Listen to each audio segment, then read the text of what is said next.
It was just past midnight in Ouagadougou. The air was thick with silence, and the stars blinked over the military base. A small convoy of armored vehicles made its way through the dimly lit road leading to the airstrip. No sirens. No crowd.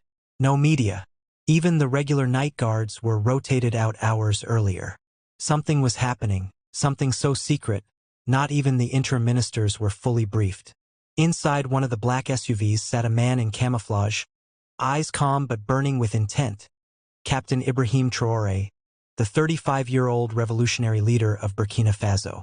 No one saw him leave the presidential lodge. No public agenda. No broadcast. No escort from state media.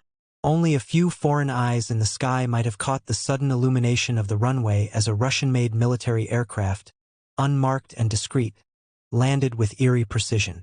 The plan had been in motion for weeks or perhaps months, but it wasn't the type of visit a leader announces in advance. Not when you're carrying documents that could redraw the alliances of your entire nation. Not when you're planning to discuss weapons, intelligence infrastructure, and economic control over West Africa's most disputed gold mines. Traoré boarded the aircraft with only 2 aides and a translator. They said nothing. Phones were left behind. All electronics shut down. Not even the radar logs could confirm their destination. Within minutes, the plane lifted into the shadows of the Sahel night, leaving behind a nation sleeping under layers of uncertainty. No flight plan was filed with neighboring airspaces. The transponder went dark over the Mediterranean. By the time the jet resurfaced on any grid, it had already entered Russian airspace.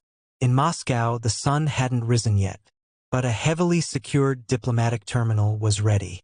There were no red carpets, no press photographers, no visible welcome party.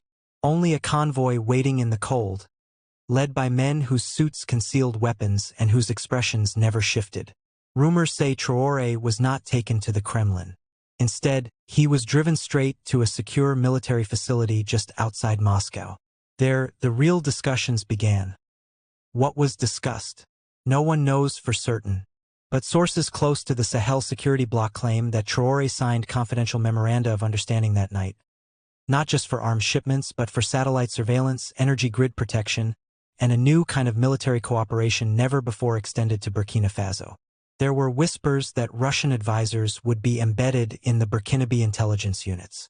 Other reports hinted at mining concessions, huge swathes of gold-rich territory handed over in exchange for cybersecurity capabilities and drone warfare systems. Some say he even asked for Russian assistance in building an elite military academy in the heart of Ouagadougou. By dawn, the jet was already refueling in a remote airbase in southern Belarus. No one had spotted it land. No one photographed the passengers. Traoré was back in Burkina Faso before the evening prayers, walking through the same corridors in silence, as though nothing had happened. But something had. Within days, Russian technicians were seen entering the country under diplomatic cover. 3 ministers were quietly reassigned. Foreign journalists who speculated on military deals were suddenly expelled. The government denied everything, and yet, in the following months, Burkina Faso's air defenses were upgraded. Its intelligence operations expanded.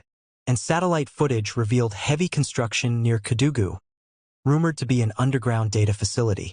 Traoré never spoke publicly about that flight. His aides never confirmed it. The Russian embassy denied all knowledge. But in hushed circles of West African politics, the midnight journey became a legend, one that signaled a silent but seismic shift in the balance of regional power. Some called it betrayal. Others called it brilliance. But for the people of Burkina Faso, it was a ghost story wrapped in camouflage. A tale of a young captain who slipped into the skies while the world slept and came back with more than just promises. He came back with leverage. And no one, not even his enemies, could ignore that ever again.